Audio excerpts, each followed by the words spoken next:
The world doesn't just need more words, it needs more love in action.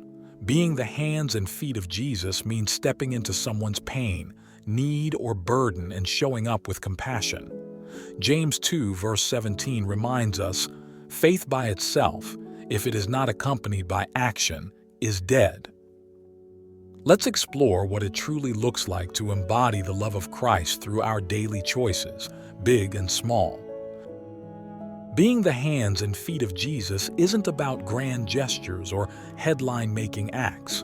It's about living a life that reflects His character, humble, compassionate, and always moving toward those in need.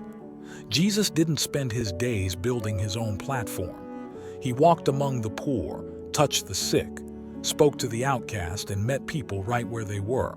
That's our model. And it starts not with something big, but with something available. Look around your life, your family, your workplace, your neighborhood. There are people longing to see the love of Jesus in action, not just hear about Him from a distance.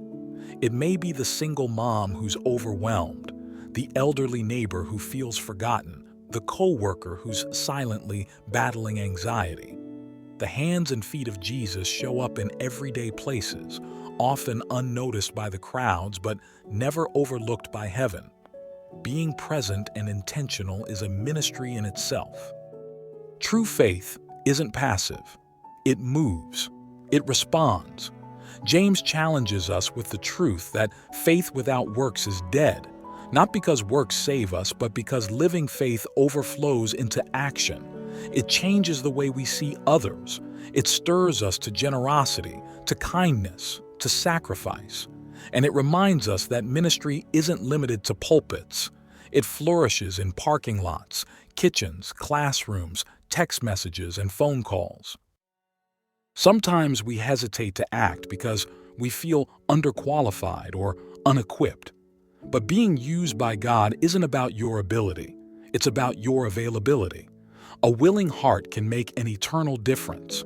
When you surrender your day to God and ask Him to use you, opportunities will arise, maybe not flashy, but deeply meaningful. A word of encouragement, a shared meal, a helping hand, or a silent prayer. These become holy moments when offered in love.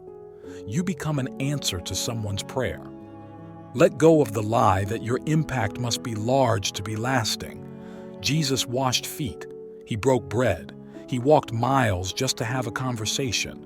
His greatness was revealed in His gentleness.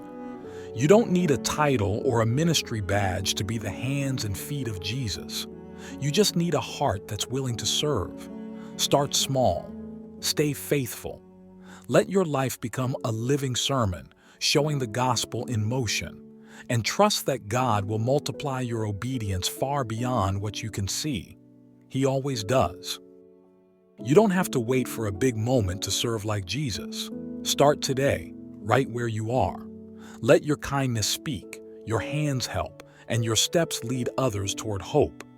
God isn't asking for perfection, just a willing heart. The world doesn't need more noise. It needs more love in action. Be present, be available, and be faithful. That's what it means to be the hands and feet of Jesus in a world longing to see Him.